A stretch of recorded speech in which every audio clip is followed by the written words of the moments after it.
sobre como lidar com as demandas das famílias e dos educadores nesse momento, como acolher as incertezas e inseguranças, e ainda conhecer percursos e aprendizados das equipes das secretarias municipais de educação.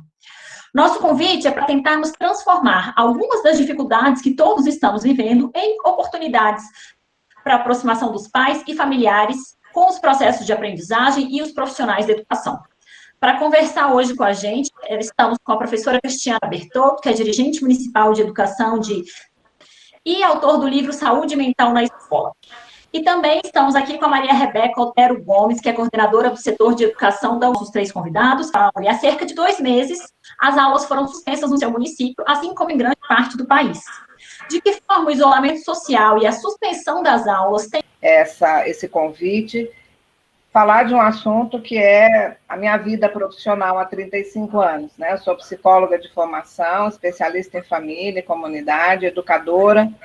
Meu primeiro colocou a todos nós num lugar muito inusitado, né? Nos deixou com muita insegurança, muita incerteza do que fazer, de como o nosso aluno, né? A nossa criança, o nosso jovem, eu até brinco, às vezes, como se ele tivesse brotado do chão, feito uma batata, não é, esse aluno ele vive num grupo social muito especial e eterno, né, que é a família, que tem os seus saberes, que tem os seus valores, e que influencia tremendamente suas possibilidades de desenvolvimento, de aprendizagem, e é um desenvolvimento e uma aprendizagem que pode ser muito otimizada com os saberes da escola, né? Se ao invés de deixar o pai do portão para fora, do muro da escola para fora, a escola conseguir incluir essa família, né, nesse processo de aprendizagem, aí realmente nós estaremos fazendo educação integral, né, que é um ideal para tantos de nós há tanto tempo, e agora é um fortíssimo, né, na BNCC, um apelo, né, um convite para que a gente trabalhe a formação integral do aluno, de todos e de todas. Então, me permita, eu vou contar até uma experiência pessoal, né, depois de tantos anos trabalhando, tentando descobrir formas, né, qual a melhor forma de trazer a família para a escola, convidar para palestras, convidar para grupos, convidar para conversar, fazer reuniões de pais, daí as pessoas não vêm muito, não participam. Como é que a gente faz? E eu tive uma experiência pessoal tão simples e que mudou profundamente a minha visão pessoal e profissional de como pode ser uma relação escola. Em 2001, me mudei para os Estados Unidos por um ano, fui lá fazer um curso, levei com meus 3 filhos, meu caçula tinha 8 anos, em escola pública. Na primeira semana, a escola me ligou. Ô, mãe, qual vai ser seu horário aqui nessa semana? Eu falei, horário? Eu estava ocupadíssima na universidade. Sim, toda mãe fica 2 horas por semana na escola. Fazendo o quê? Simplesmente estando lá, vivendo a escola. Chegava, entrava na sala de aula, fazia o que a professora me pedia para fazer. Então, não precisa grandes técnicas, grandes requintes, incluir. Eu me senti tão pertencente, tão acolhida, senti que a escola era minha também, coisa que eu nunca tinha sentido aqui no Brasil, sinceramente. Então, essa busca de como fazer, e agora, onde estão as nossas famílias? Onde estão os nossos alunos? Foram roubados de nós por essa pandemia. Estão em casa, estão com as famílias, né? Então, nós temos realmente que procurar uma forma de trabalhar juntos para que a criança não pare de se desenvolver, com todas as desigualdades profundas, com as imensas dificuldades de acesso às crianças de escola pública. Eu sou dirigente municipal de educação, muitas das minhas famílias não têm acesso à internet, né? Então, um grande desafio. Na minha rede, nós temos um grande facilitador, que é o programa FEST, né, Families and Schools Together, esse nome lindo, que se chama Família e Escola Juntas, é um programa que eu trouxe para o Brasil, piloto, em Tremembé.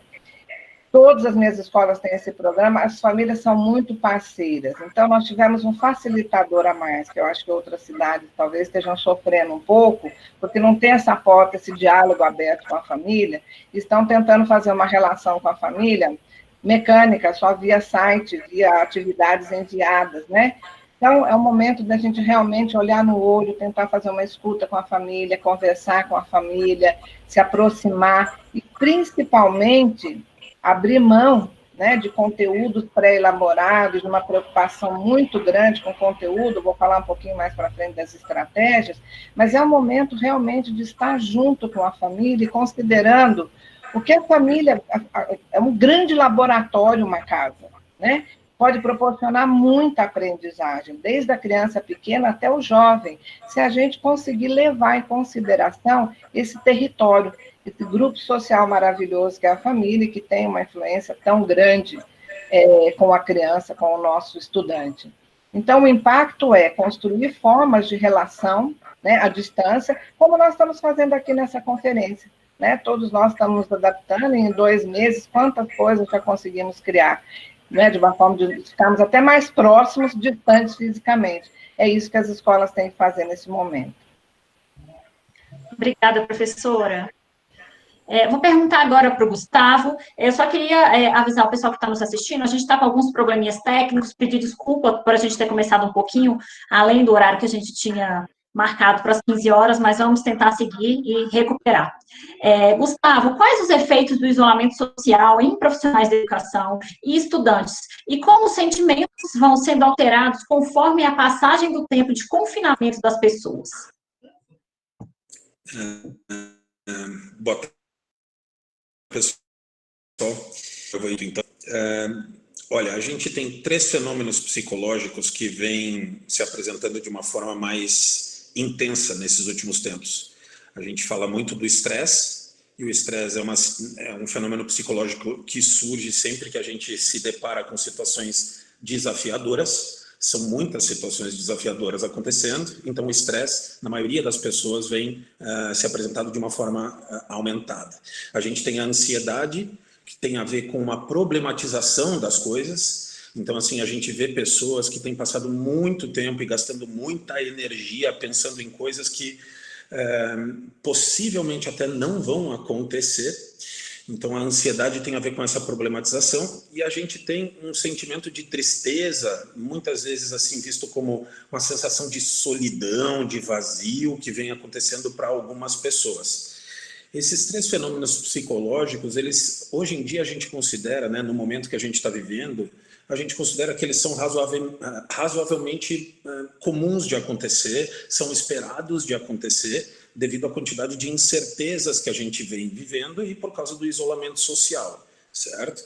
A grande questão é que, com o prolongar do isolamento social, esses fenômenos eles têm se intensificado, e as pessoas, quando apresentavam ansiedade, hoje em dia vêm apresentando algumas crises de ansiedade, que é um tipo de fenômeno mais debilitante, que deixa a pessoa mais fragilizada. A gente vê a mesma coisa acontecendo com a solidão, muitas vezes se transformando numa tristeza mais profunda e tal. Então, ao longo da quarentena, quanto mais isso vem se estendendo, é possível que isso venha se agravando. A gente tem um monte de coisas para fazer para que isso não siga essa trajetória, e é super importante a gente estar aqui discutindo para tentar dar esse tipo de ideia para as pessoas, para a gente poder...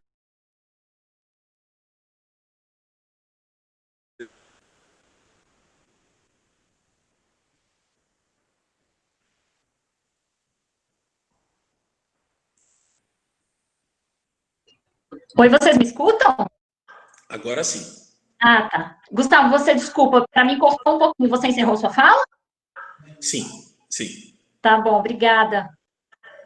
Eu vou perguntar agora para a Rebeca. Rebeca, enquanto as aulas elas estiverem suspensas, como deve ser fortalecido e como pode ser fortalecido, né, o contato com as famílias, e qual a importância disso para a manutenção dos vínculos com a aprendizagem?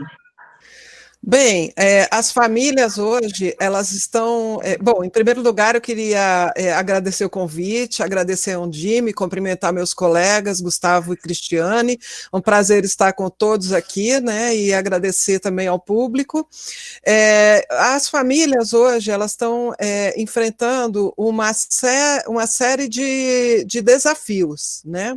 Então, um primeiro desafio é a necessidade que as famílias estão tendo de ajudar as crianças e os jovens a entenderem os riscos emergentes à saúde, ou seja, por que eu preciso de um isolamento social, Por que eu não posso conversar com meu coleguinha? Por que eu não posso sair de casa? Então, as famílias enfrentaram isso, né? Isso é um primeiro desafio que a família teve, né?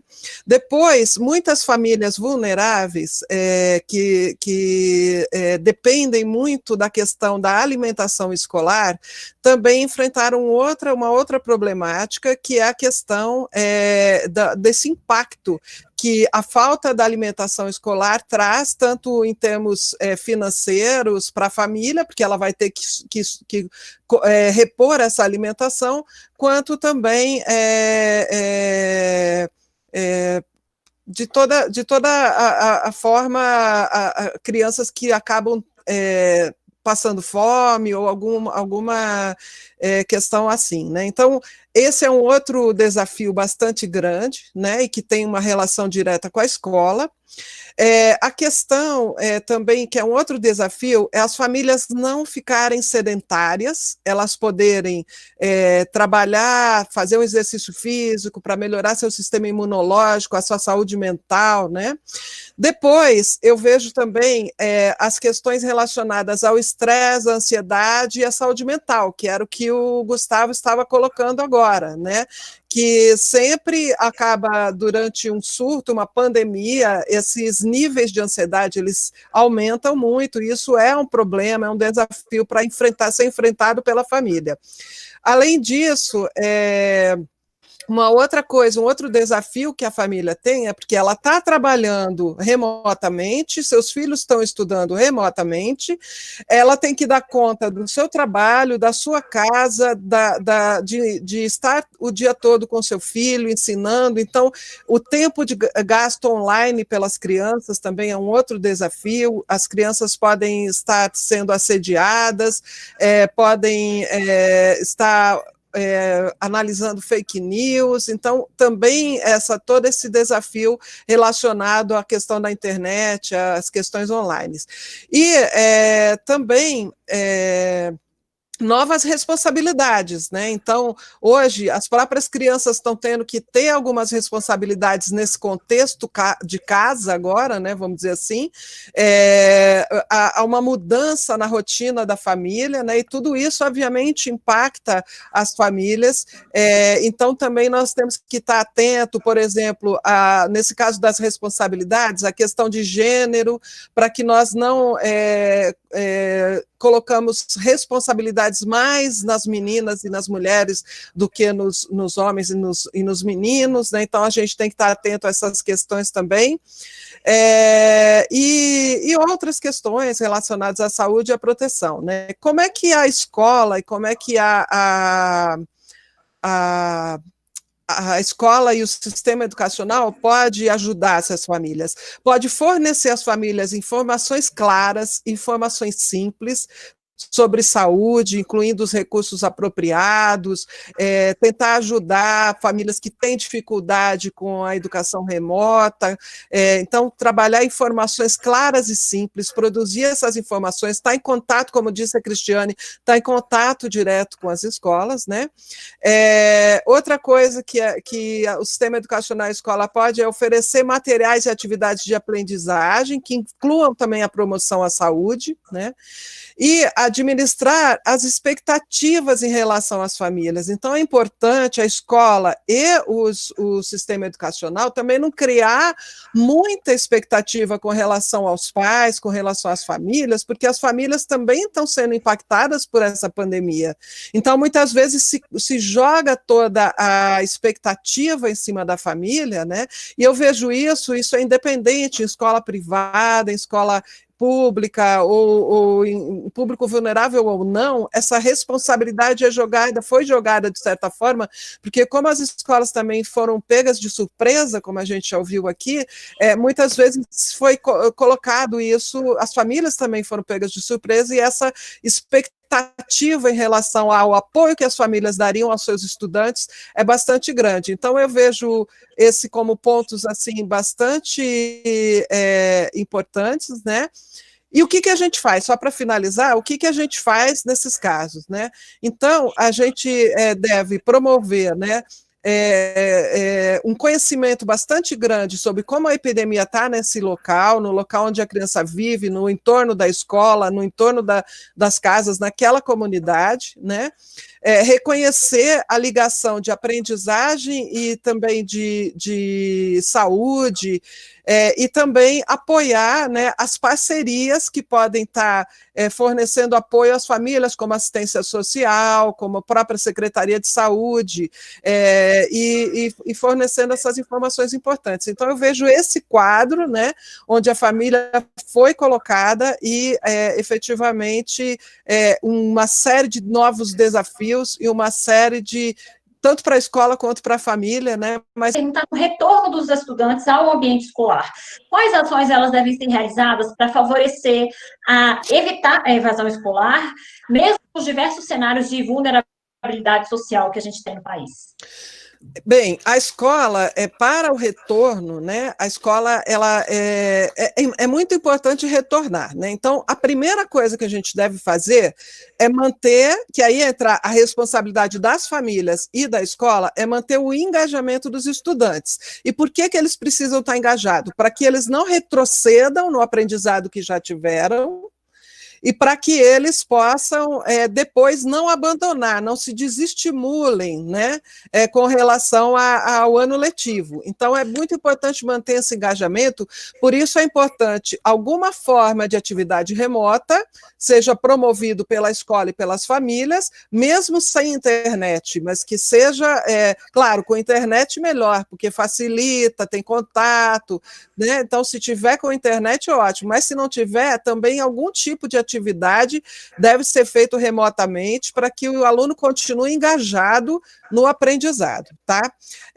Depois, a gente tem dois momentos, né? O primeiro momento o antes de voltar. O antes de voltar tem que ser planejado, e a gente coloca dois focos, um foco na segurança, né, dos estudantes, dos profissionais, né, e um foco também na aprendizagem. O foco da segurança, nós temos que observar, os profissionais estão preparados para voltar? Eles vêm de ônibus? Como é que eles vêm para a escola? Eles sabem se prevenir? Eu dei alguma formação com relação para esses profissionais de educação, tanto professores como os próprios profissionais da escola, né? Então, assim, a infraestrutura da minha escola está preparada? Eu tenho banheiro suficiente? Eu tenho pia suficiente para lavar a mão? A minha escola tem água? Porque a gente sabe que a gente tem mais de 1.000 escolas no Brasil sem água, né?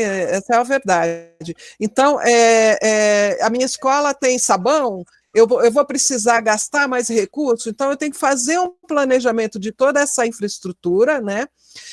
O pessoal docente, ele está motivado? Como é que ele vai voltar? Como é que ele voltou, né?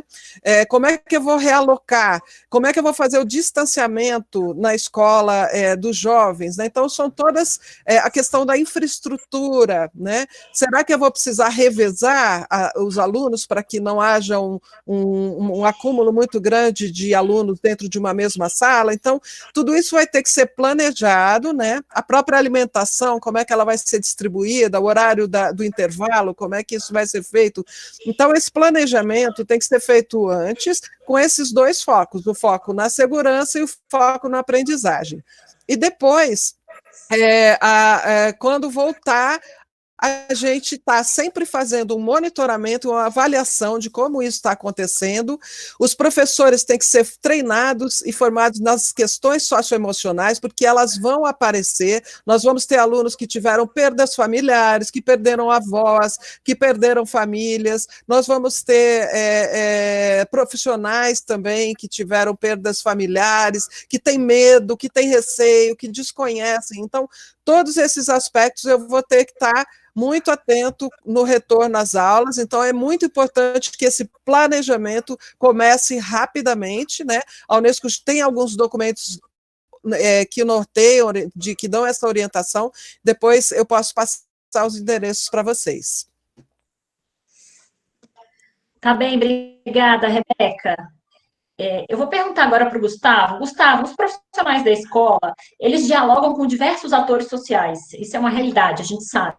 Quais são os cuidados que eles devem ter consigo próprios, com as pessoas com quem eles conversam, como colegas professores, da Secretaria de Educação, familiares, estudantes, para manter o equilíbrio nesse momento?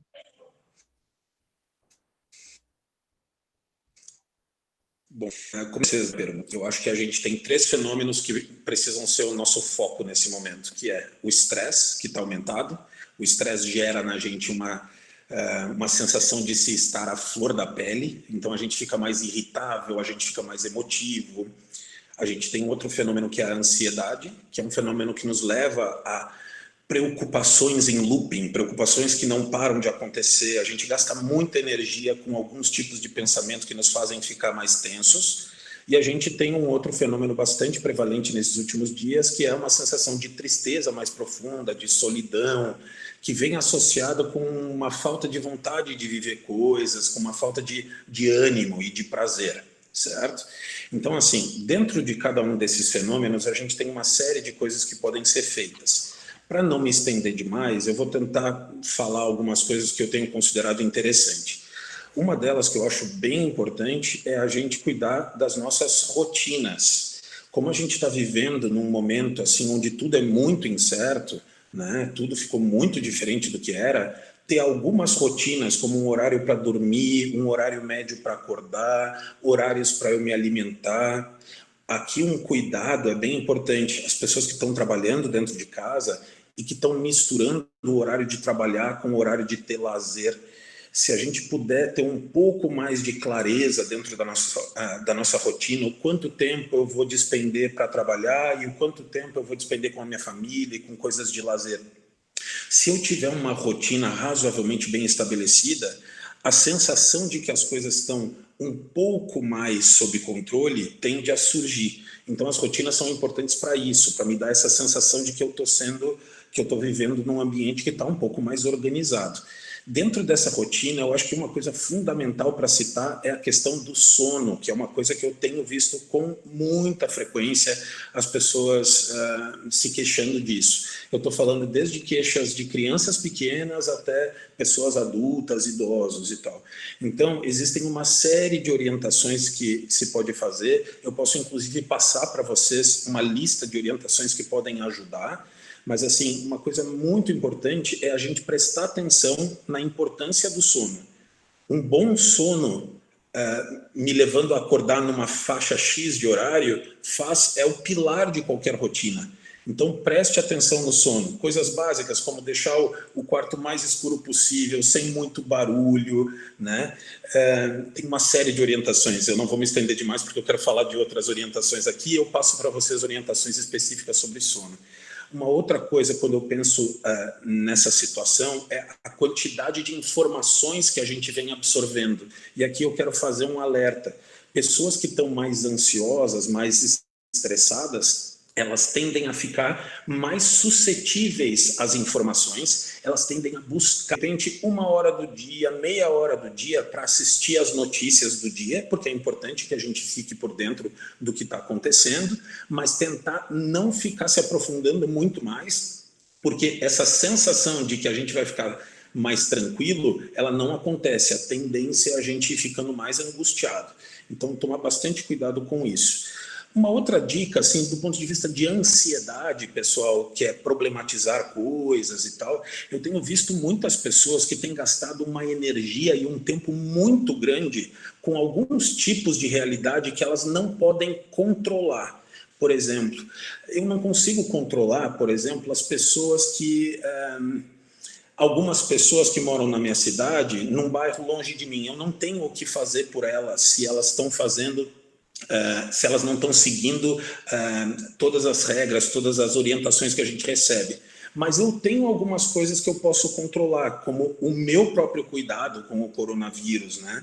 Então, assim, tomem cuidado para não ficar gastando muita energia e muito tempo com pensamentos sobre realidades que não estão no teu controle. Isso tende a gerar uma sensação de muita angústia. O que vai acontecer no futuro, daqui a 3 meses? Como é que a economia do Brasil vai se virar? Pessoal, esse é um tipo de situação que a gente não tem um controle. Então, geralmente, se eu gastar muita energia com esse raciocínio, eu posso, em algum sentido, por exemplo, do ponto de vista de economia, eu posso começar a tentar estudar um pouco mais a respeito de economia financeira em casa. E dar a palavra às minhas colegas, é assim, eu acho que a gente está vivendo um momento. Então, estejam preparados para a gente cometer erros, a gente está tentando fazer coisas. Se não deu, gente, a gente não estava se preparando para isso, né? A gente precisa de muita autocompaixão e autocompaixão também com as pessoas que estão à nossa volta. Eu tenho visto pais e tenho visto escolas, é engraçado porque eu tenho a visão dos dois, né, públicos, vamos dizer assim, e eu vejo pais se queixando da escola e a minha fala geralmente é: ninguém estava preparado para isso, a gente está tentando, está dando errado, tudo bem, fale que está dando errado e a gente vai tentar achar um jeito de ficar menos errado, porque super certo é bem provável que não vai ficar em 2 meses, né? A gente precisa de um pouco dessa parceria, sabe, de olhar um no olho do outro e dizer assim, eu não estou sabendo direito o que fazer, eu estou tentando dar o melhor, né? E eu acho que a gente precisa muito dessa coisa assim desse carinho com o outro, da generosidade com o outro, do cuidado com o outro. Isso é bom para o outro, mas é muito bom para a gente saber que a gente está numa comunidade que se cuida, que se gosta, né, e tal. Então, eu poderia falar horas aqui sobre isso, mas vamos encerrar aqui e a gente dá um prosseguimento depois. Obrigada, Gustavo. Vou voltar agora com a professora Cristiana. Professora, quais as estratégias de Tremembé ou de outros municípios que a senhora tem contato e que tem escutado falar para a manutenção do vínculo com as famílias que moram em áreas rurais e ou em comunidades vulneráveis? Vamos lá, Tremembé fica aqui no Vale do Paraíba, interior de São Paulo, e nós temos um grupo forte aqui do entorno, nossos secretários municipais de educação aqui, o grupo da Undime, a gente se conversa muito, troca muita experiência, o que tem sido essencial para a gente não se sentir muito sozinho nessa pandemia, porque eu adorei o que o Gustavo estava falando agora há pouco, né? Muito pouco tempo, a gente tem que ter muita, como ele falou, autocompaixão, é isso mesmo, porque errar, nós vamos errar, é impossível não errar, mas a gente tem que se perdoar e tem que caminhar e aprender junto a fazer, né? Começar a aprender a dar aula virtual, a gravar vídeos, você tem que virar ator, atriz, fazendo coisas sensacionais, a gente tem que dar muito valor também, né, para esses professores da rede pública que estão se reinventando a cada dia. Eu acho que isso precisa ser notado. Ainda não temos políticas públicas fortes, estabelecidas, né? O poder público não teve tempo de agir, ainda não conseguiu, cada um está fazendo o melhor de si, né? Então, todos nós estamos tentando. Como eu falei, em Tremembé, por ter o programa FESP aqui, nós temos uma relação de muita proximidade com as famílias. As famílias são parceiras, nós temos quase 400 voluntários nas nossas escolas. Qualquer dia da semana que você entrar numa escola nossa, tem voluntário lá dentro, tem gente participando. Os pais participam das reuniões de decisão da escola, sonham junto à escola, participam do programa FESP todo ano. Nós temos um grupo de pais que se reúne espontaneamente toda semana em todas as escolas, todo mês, né, fazendo ações do programa. E a gente teve uma decisão, logo no começo, que foi muito diferente aqui em Tremembé, né? Então, qual foi a nossa primeira decisão? Nós não vamos entrar de férias, nós não vamos abandonar os alunos, nós não vamos sair de perto das famílias, nós queríamos ficar juntos, né? Aprendendo, estamos aprendendo, né? O carro está andando e a gente está aprendendo a dirigir, na verdade é isso que está acontecendo.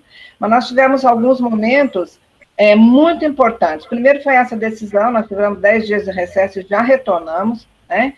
Decidimos que iríamos trabalhar em redes, professores fazendo planejamento em rede, discutindo muito por área, por série, por segmento de atuação.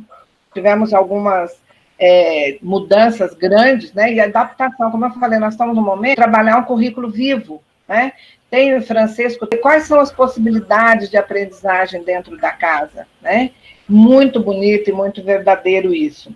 Então, nossa primeira ação, né? Não vamos largar, vamos ficar juntos, temos que incluir todas as famílias, fizemos busca ativa né, de todas as famílias, como é que a gente poderia acessar, algumas por celular, outras têm outros recursos de internet, tem tablet, tem computador, tem famílias que não têm absolutamente nada, que a gente tem que mandar o carro, levar, né, o carro do transporte escolar, levar uma atividade impressa, mas assim, nós temos que manter contato com as famílias. E começamos a usar os recursos que nós temos aqui do próprio programa FEST, né? O FEST forma comunidades de pais em torno da escola. Então, se vocês, né, por curiosidade, quiserem entrar, nós temos um portal, edutremembé.com.br, que é o portal que a gente fez durante essa pandemia, e nós disponibilizamos ali várias ações, várias técnicas, várias coisas que a gente trabalha no programa FEST com as famílias, pedindo para as famílias fazerem agora durante a pandemia, que são ações, né, que as famílias fazem em casa, que aliviam o estresse, que dão maior possibilidade de comunicação entre pais e filhos. É um momento em que a escola pode ajudar e empoderar a família nessa situação que não é fácil para todo mundo, né? Aliás, não é fácil para ninguém, né? Uma convivência muito grande em termos de tempo, que as pessoas nem estavam acostumadas a ficar juntos o dia todo, às vezes em ambientes físicos muito pequenos, muito sem recurso. Então, o nível de estresse realmente aumenta bastante também. E a gente tem bastante recurso para isso, né, para ajudar nessa relação. Montamos grupos de pais online, nós temos ligado para os pais, né, como é que vocês estão, o que a escola pode ajudar, as atividades que estão sendo propostas. Tem um momento da semana que todo professor tem um horário de planejamento para discutir o planejamento da semana com os pais, ver como é que os pais estão enxergando aquilo, se eles estão compreendendo os objetivos da atividade, toda segunda-feira. Na quinta, uma nova reunião de pais com o professor, online, por WhatsApp, por mensagem, por telefone, como dá, né, por bilhete, mas, enfim, um contato, como é que estão indo as atividades dessa semana. E agora nós estamos começando um terceiro movimento que a gente chama, que é um monitoramento de escuta mesmo. Nós estamos chamando, né, educação em diálogo. Nós vamos ficar a semana que vem inteira fazendo escuta, com os alunos, com os familiares, com os professores, com os gestores, para ver se todas as frentes que a gente está trabalhando, que é a frente pedagógica, que está fazendo todo um planejamento integrado, a frente dos territórios, que está realmente monitorando, trabalhando, incentivando, para que a comunidade se responsabilize, né? O nosso programa aqui chama Ninguém em Casa Sem Aprender, porque famílias e escolas estão juntas. Então, vocês veem, não é só um nome bonito, mas é uma responsabilidade gigante de garantir que estejam acontecendo aprendizagens positivas, significativas, agradáveis, lúdicas, não estressantes, né? Em que nível for possível, né, em casa, porque famílias e escolas estão juntas. Uma coisa depende realmente da outra. E depende nesse momento. Se a gente usar só tecnologia, encher os portais, né, e os sites com atividades para a família, não estamos fazendo nenhum papel educacional. Né? Isso é até nem na questão de humanização, né? Isso não é humanização da educação. Então, é o momento da gente construir um diálogo. Formamos pequenas redes, cada sala de aula, uma mãe responsável por ligar só para outra mãe, ordem alfabética. A mãe da Ana liga para a mãe do Bento, e assim vai. Está tudo bem, está conseguindo acompanhar a atividade, em que eu posso ajudar. Então, muita escuta. É isso que eu proponho que as redes façam, né? Que a gente, né, tenha, invista esse momento como professor, menos de ficar planejando atividade, postando coisas, e mais conversando com as famílias.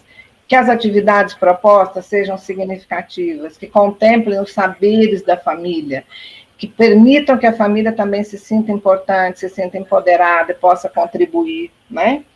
E é fundamental esse monitoramento constante. Cada rede tem que encontrar o seu caminho, tem que ir se ajustando, mas tem que fundamentalmente construir laço com as famílias. Muito importante isso, senão nenhuma ação pedagógica vai funcionar.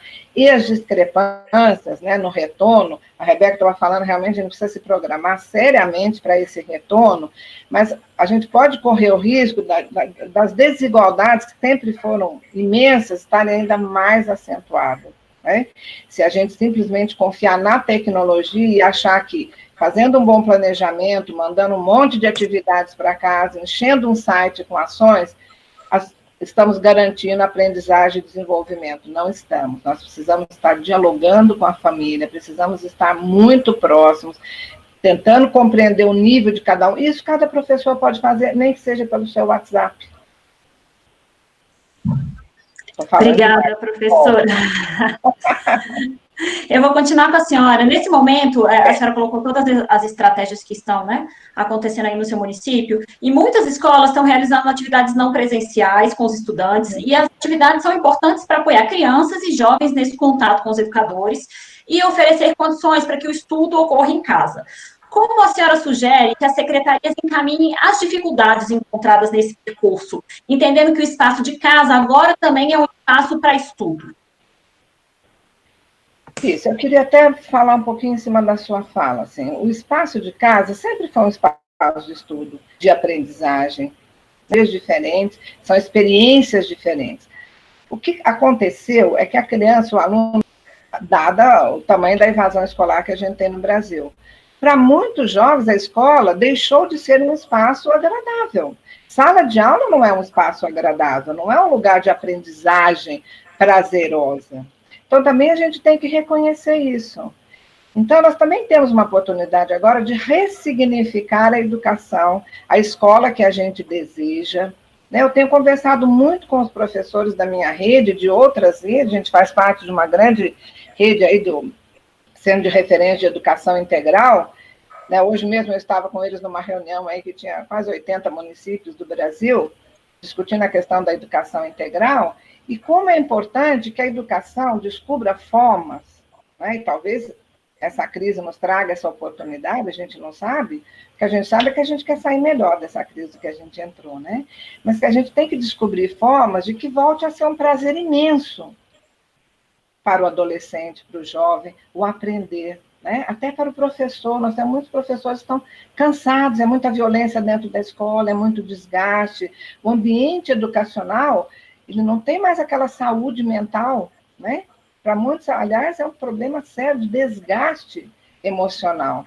Então, nós estamos numa pausa, vamos considerar isso como uma pausa só dos pais. Então, quem tem que educar pai, quem tem que ensinar a escola, não existe isso. Nós estamos num mundo completamente globalizado, né? Onde as coisas acontecem numa velocidade imensa, onde conteúdos podem ser acessados, né, num aparelhinho desse tamanho em qualquer lugar do mundo. Então, a função da escola, né, não é só no papel que mudou. Internamente, nós precisamos criar um novo paradigma de educação. E precisamos abrir, né, em vez de fechar e colocar cerca elétrica e câmeras na nossa escola, nós temos que derrubar muros. As gerações têm que ser formadas com a participação maciça da comunidade, o morador que mora no entorno da escola, o parente da criança, o familiar da criança, aquele que já teve um filho na escola, mas ele tem uma escola no bairro. Todas aquelas crianças, adolescentes, já são nossa responsabilidade, isso é um lema nosso aqui. Todos ensinamos, todos aprendemos, todos somos responsáveis. Isso parece só uma frase bonita, isso tem que ser o futuro da educação brasileira. Nós temos um gap, uma diversidade imensa, né, entre o aluno, as oportunidades que ele tem na rede privada e os alunos de escola pública. Há uma defasagem muito grande, e as escolas públicas estão cada vez mais ilhadas, né, e às vezes até presas. Haja visto a quantidade de violência que nós temos assistido nos últimos anos na escola. Então, as comunidades precisam voltar a se apaixonar pela escola. As pessoas todas têm que se sentir responsáveis, né? Então, talvez, eu não sei, realmente eu não sei, só tenho essa esperança, né, de que essa crise possa nos trazer isso, uma oportunidade de revermos profundamente a forma como nós ensinamos, e que nós, professores, obviamente, nós temos a responsabilidade técnica, nós temos o saber pedagógico, nós temos formas de fazer, mas que a gente encontre caminhos de empoderar as famílias e as pessoas, e que, principalmente, todos nós consigamos, em diálogo, voltar para uma escola muito diferente daquela que a gente fechou há 60 dias, mas muito diferente. Com a participação, com a colaboração, com as pessoas todas se sentindo responsáveis na construção do currículo, na forma de educar, porque certamente nós vamos voltar diferente. A Rebeca já sinalizou várias coisas. Talvez a gente tenha que voltar em turnos, talvez a gente volte um tempo, se a epidemia piorar, haja uma quarentena de novo, então nós temos que criar políticas públicas, nós temos que criar formas de comunicação, nós temos que dar acesso à internet, sim, para todos. Obrigada, professora. Apresentando esse tipo de sensações ao longo desse período, mas A partir do momento que eu começo a perceber que esses sentimentos eles estão mais intensos, quando eu percebo que essa intensidade ela me leva a alguns tipos de prejuízo, por exemplo, uma coisa é eu estar preocupado com a economia do país ou preocupado com a volta às aulas, como é que isso vai acontecer. Isso é uma coisa. Outra coisa é eu, por exemplo, sentar na mesa para conversar com os meus filhos e não conseguir parar de pensar nesse assunto. Ou deitar para dormir e não conseguir parar de pensar nesse assunto e acordar no meio da noite porque eu estou pensando nesse assunto. Aqui eu estou tentando descrever então assim eu começo a ter prejuízos com isso. A minha irritabilidade, que está um pouco maior durante o isolamento, de repente começa a se transformar numa coisa que acontece a cada momento. Assim, eu vejo as pessoas e eu já começo a ficar irritado. Eu toco o meu telefone e eu já fico irritado automaticamente. Então, eu vejo assim, nesse caso, por exemplo, eu teria um prejuízo de não querer mais olhar o telefone. Daqui a pouco a minha vida começa a se atrapalhar por causa disso, né? A tristeza também, a tristeza é natural que a gente fique triste quando a gente está passando por situações que são, de fato, assim, muitas vezes chatas e tristes. Mas, a partir do momento que eu começo a achar que tudo está errado, que eu começo a acreditar que a minha vida está toda errada, que o país está todo errado, que tudo está errado, a gente chama isso de generalização. Isso é uma coisa perigosa e pode ser um momento de pedir ajuda. Então, o que eu estou querendo dizer para vocês assim, é que um certo nível desses sentimentos é esperado, mas quando a gente tem uma intensidade muito grande, quando isso se estende por mais de 5 dias, 7 dias, quando isso vai se estendendo no tempo, certo? E eu começo a ter prejuízos muito claros, esse é o momento de pedir algum tipo de ajuda. Geralmente as pessoas quando estão nessa zona de prejuízo, elas têm uma sensação de que elas não conseguem ter controle sobre os pensamentos, sobre os comportamentos dela. Então, por exemplo, eu possivelmente nesses últimos dias eu me preocupei com uma série de coisas, como por exemplo a questão política do Brasil. Mas, num determinado momento, eu dizia para mim, tá, agora, Gustavo, para um pouco de pensar nisso, eu preciso fazer outras coisas, né? E eu conseguia desligar a televisão, eu conseguia ir atrás de um livro, falar com alguém que eu gosto, esse tipo de coisa. Quando a gente está nesse nível de intensidade, de prejuízo que eu estava falando, a gente, mesmo que desligue a TV, é possível que a gente continue tendo aquele sentimento, aquele pensamento. Então, quando a gente se sente fora do controle dessas emoções, pessoal, aí é hora de falar com alguém. Bom, respondendo a outra parte da pergunta, qual é o papel da escola, né, nesse cenário? Bom, em primeiro lugar, eu acho que a escola, como a gente está discutindo bastante aqui, ela tem que estar disponível.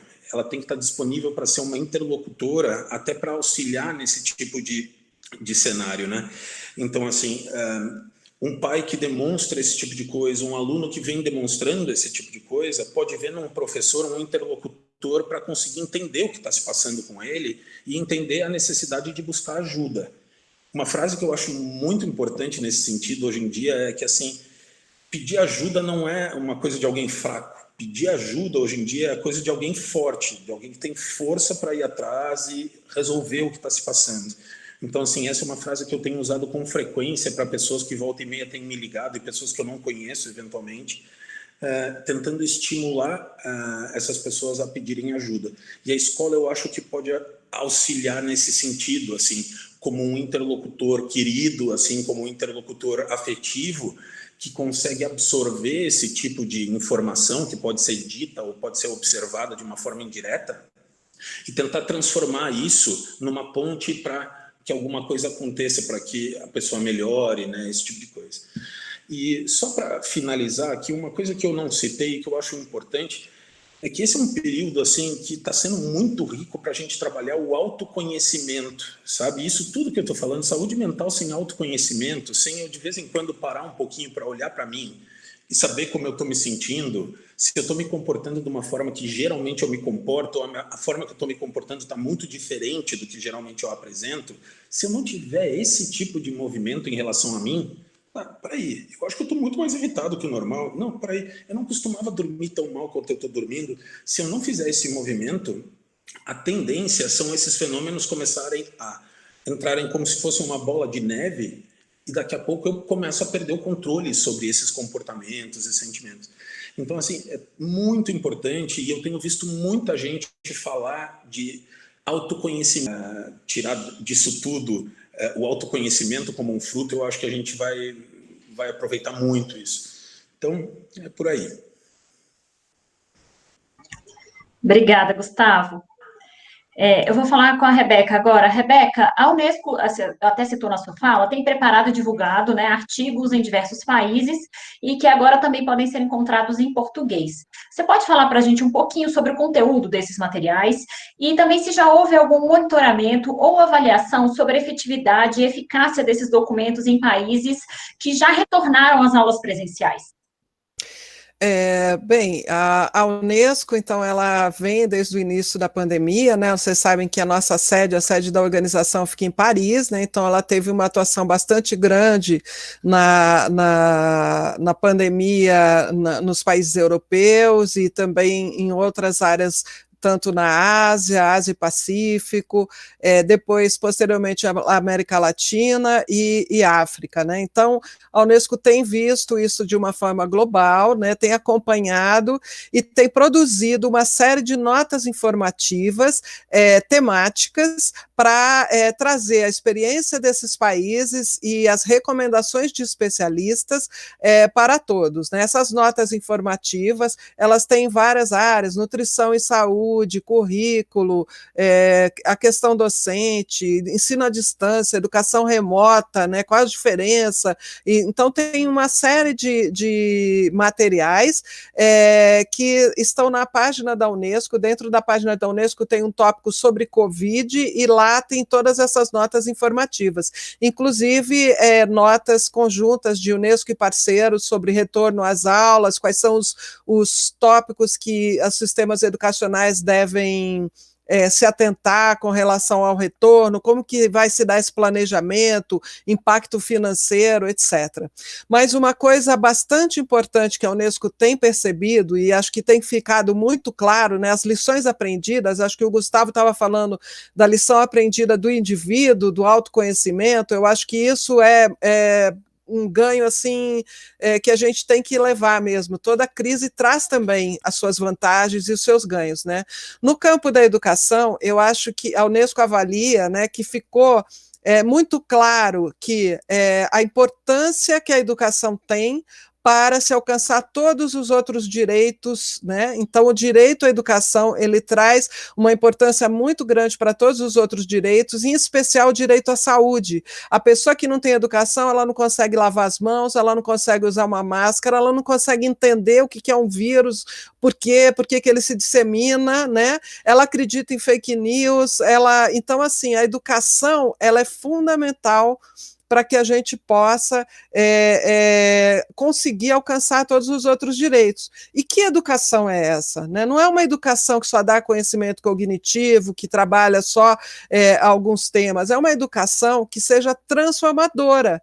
Então, sistemas educacionais, como eu estou vendo aqui no caso de Tremembé, que já tem uma educação com foco mais transformador, que traz as famílias para dentro da escola, que trabalha conjuntamente com a comunidade, que pensa em estilo de vida, que pensa na qualificação do eu, mas também pensa na qualificação do planeta. Então, esse tipo de sistema educacional, ele levou vantagem durante essa crise. Se a gente já fazia uma educação que era baseada nos quais eles são a base, então nós não podemos só aprender sem saber conviver, não podemos fazer sem saber se portar, ser, virtudes. Então, esses 4 pilares, eles trazem uma educação transformadora, e só essa educação transformadora é capaz de enfrentar crises como essa, né? Então, é muito importante que vejam esses aspectos, né? Aprender as operações matemáticas, mas ele também tem que aprender questões relacionadas à vida, a parte socioemocional, ele tem que ter autocontrole, a criança tem que aprender a se controlar. Por que a gente tem tanta violência? Porque as questões socioemocionais não estão na escola. Nós precisamos inserir essa questão, e não podemos inserir isso se as famílias não estiverem juntas. Então, é importante todos esses aspectos serem abordados, estarem nas revisões curriculares, estarem nos planos pedagógicos das escolas, quer seja remotamente ou quer seja na escola. escola. A qualidade da educação, ela nessa crise, ela se refletiu da mesma forma que dentro da escola. Então, se ela é ruim, ela vai continuar sendo ruim, né? E nós precisamos, né? O Brasil, ele teve essa crise agora que é mundial, né? Mas nós já tivemos outras, por exemplo, Mariana teve a crise lá das barragens, a gente tem municípios que têm enchentes e que ficam, às vezes, semanas sem aula. Então, nós temos que aprender também a trabalhar essa crise. A Unesco tem um documento, né, junto com parceiros, que mostram como fazer um plano emergencial e como já deixar isso preparado para um momento desse. Então, são aspectos, né? Então, assim, os municípios que queiram apoio, queiram saber, podem entrar em contato com a gente. Muitos dos documentos têm no nosso site, tá? E a Unesco está aqui justamente para isso, para ajudar a gente a implementar o ODS 4, que é alcançar uma educação inclusiva, equitativa, porque é muito importante a inclusão e a equidade. Todos têm que estar incluídos, né? Então, alcançar uma educação inclusiva, equitativa, de qualidade e ao longo da vida. Ou seja, depois que acabar o período da escola, a pessoa continua aprendendo. A pessoa está sempre aprendendo. Quanto que nós não aprendemos agora, né? Nós aprendemos muito nessa crise, vamos continuar aprendendo, temos que aprender juntos, temos que ter mais solidariedade para conviver junto, aprender juntos e poder transformar o mundo. Então, esse é o grande objetivo, tá? Obrigada, Rebeca. O relacionamento entre as secretarias municipais e as escolas foi tema de um vídeo lançado pelo Conviva no ano passado, e de uma área de gestão criada na plataforma. Para acessar esses materiais, é só entrar na galeria do Conviva Educação que você vai encontrar esse vídeo. Agora eu vou fazer uma pergunta que chegou para a gente aqui pelo chat do YouTube. Eu acredito que a professora Cristiana pode responder. É da Flávia Ferreira Muniz, Porto dos Gaúchos, no Mato Grosso, e Douglas Ribeiro. Nem todos os alunos da escola pública municipal têm acesso à tecnologia. Algumas famílias não possuem nem aparelho de telefone dos mais simples. Como manter esse vínculo com as famílias sem o acesso aos recursos digitais? Então, muito obrigada pela pergunta, né? Você tocou num ponto maravilhoso. Essa semana eu assisti uma videoconferência que alguém falou assim, hoje, acho que essa pandemia nos mostrou uma coisa, assim, internet, mesmo que seja por intermédio de um aparelho celular, assim, virou item essencial de cesta básica, né? E nós sabemos que a convivência social normal, como a gente tinha antes, vai demorar muito para acontecer, talvez demore 2 anos, 3 anos, nós vamos precisar, sim, desse acesso com a família.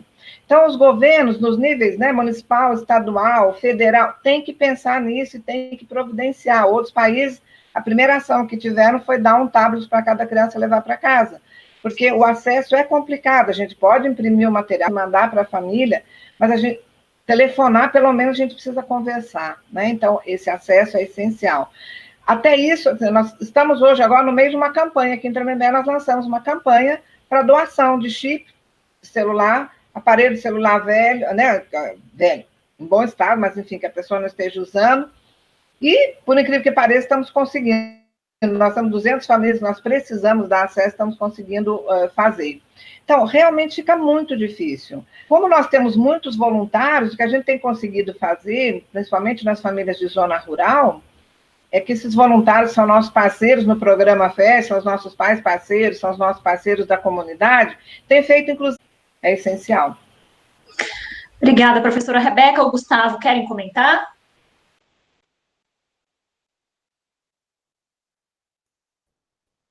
Eu acho que é isso mesmo, né? Eu acho que a gente tem um percentual bastante grande dos estudantes que não têm acesso ainda, que não está incluído digitalmente, né? Isso foi um grande problema, tem sido, né? Eu acho que nós temos que pensar alternativas, né, rapidamente, enquanto isso ainda continua. Eu acho que a televisão, rádio comunitária, televisão aberta, rádio comunitária, são algumas alternativas, né? Porque televisores a gente sabe que a maior parte dos domicílios tem, né? E mesmo às vezes a casa possui um internet, mas possui um computador e tem 5 filhos, né? Então a gente tem muita dificuldade ainda. Aqui no Brasil é muito difícil, então eu acho que a gente tem que pensar formas alternativas junto com as famílias, as escolas, e também parcerias, estabelecer parcerias. Eu acho que, por exemplo, essa questão das rádios é interessante, porque é muito acessível para áreas rurais, para áreas remotas, né? Até para áreas indígenas também, onde a gente passa conhecimento, informação. Então, eu acho que isso é muito importante, mas é uma realidade realmente, acho que a pergunta é bem feita, porque essa é a realidade que nós temos aqui no Brasil, que a gente tem um percentual muito, muito grande ainda de crianças que não têm acesso ou têm um acesso muito restrito, né, à tecnologia. Gustavo, quer comentar? Não, acho que está jóia. Já conversamos bastante. Tá bem, obrigada. Eu quero pedir desculpa mais uma vez para vocês, nossos convidados, e também para as pessoas que estão nos acompanhando, pelo nosso atraso, né? E também pela conexão. Eu vou falar para vocês sobre um material que a gente divulgou ontem nas redes sociais, com idades entre 14 e 17 anos retornassem à escola em diversos municípios e estados brasileiros. E aí o cardzinho parabeniza todas as equipes pelo esforço e ressalta também a necessidade de continuar o trabalho a fim de garantir o direito à educação para todas as crianças e todos os adolescentes. A busca ativa escolar é uma estratégia oferecida gratuitamente aos estados e municípios com o objetivo de combater a exclusão escolar. Ela foi desenvolvida pelo Unicef, em parceria com a Undime, o CONGEMAS, que é o Colegiado Nacional de Gestores Municipais de Assistência Social, e o CONASENS, que é o Conselho Nacional de Secretarias Municipais de Saúde. E antes da gente terminar a nossa videoconferência, eu passar a palavra para os nossos convidados, eu aproveito para falar que vocês podem enviar sugestão para a gente de temas para as nossas próximas videoconferências e também para as nossas lives que estão sendo transmitidas no Facebook do Conviva. A gente está sempre alerta à necessidades dos dirigentes, das suas equipes, a opinião de vocês para a gente é muito importante e queremos escutar. Para a gente finalizar, eu vou passar a fala para os nossos 3 convidados. Vamos começar pela professora Cristiana.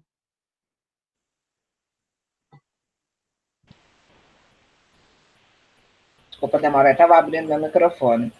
Eu queria só reforçar, né, como eu falei, essa é a minha grande bandeira dentro da educação, né, da importância da relação família e escola ser flexibilizada, da gente, como educador, realmente acreditar que a família pode nos ensinar muita coisa, que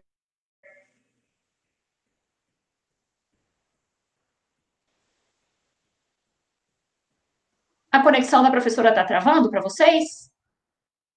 Está travando? Sim. Está travando um pouquinho, professora. Agora voltou. Acho que agora voltou. Melhorou? Sim. Vamos lá. Então, antes de agradecer, né, pela participação de todos, aí pelas perguntas, tem comentários belíssimos aqui no chat, eu estava acompanhando, muito interessante.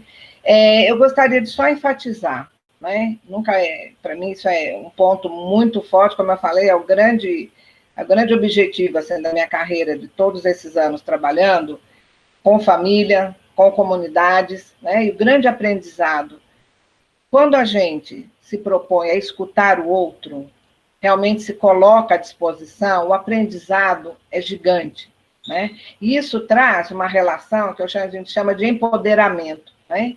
A gente realmente acreditar que o outro tem um lugar importante, e a família tem um lugar essencial no desenvolvimento do aluno.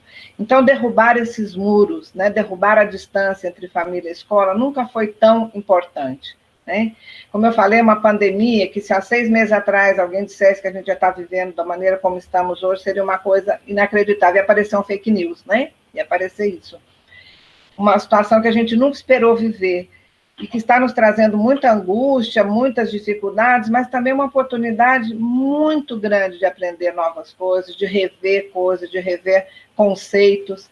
Eu queria 2 coisas que eu acho fundamentais aqui. Primeiro, é dizer do meu grande orgulho, né, de ser educadora, do meu grande orgulho dos professores nesse Brasil inteiro, né, que estão se desdobrando, aprendendo a trabalhar online, trabalhando horas a mais, atendendo famílias em horários que as famílias podem, né?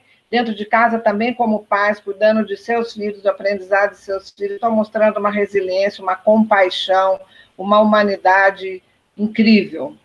Eu tenho grande orgulho da educação pública brasileira, tenho uma esperança muito grande de que ela seja o que ela pode e deve ser, uma educação de qualidade, com equidade para todos. E isso depende de cada cidadão se responsabilizar, porque o público é nosso, é de cada um de nós.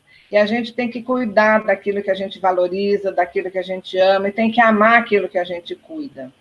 Então, é isso, essa é a grande forma de melhorar a educação, de nos reconstruirmos, né, ao final dessa pandemia, porque vai passar, uma hora dessa vai passar, que a gente construa e volte, como eu falei, com uma escola muito melhor, muito mais inclusiva, mas principalmente uma escola que se veja parte de um projeto de país, de um projeto de nação, que a gente tenha consciência como cidadão, né, que a grande porcentagem dos nossos jovens, nossos estudantes, estão nas escolas públicas, não nas escolas privadas, né, e precisam e merecem que todos nós cuidemos da escola pública, e ela realmente possa ser o que ela tem potencial para ser nesse país. Obrigada, muito obrigada pelo convite, foi um prazer imenso, Rebeca e Gustavo, de participar com vocês. Obrigada, Rebeca. Bem, eu gostaria também de agradecer bastante a participação, né, e gostaria de destacar, né, que esse episódio do Covid-19, essa pandemia, né, no campo da educação, ela valorizou uma educação que seja uma educação para uma cidadania mundial, né, que tenha os aspectos cognitivos, mas também que trabalhe os aspectos socioemocionais e os comportamentos, né? Seja uma educação que nos traga para uma democracia e para a valorização de uma coletividade, né? Valorização das ações voltadas para a coletividade, para todos, né? Eu acho que ficou muito claro nessa interligado, né? E que ações muito individualistas, muito focadas, que não estão focadas na coletividade, elas não têm caminho, elas são desmoronadas na primeira crise como essa, né?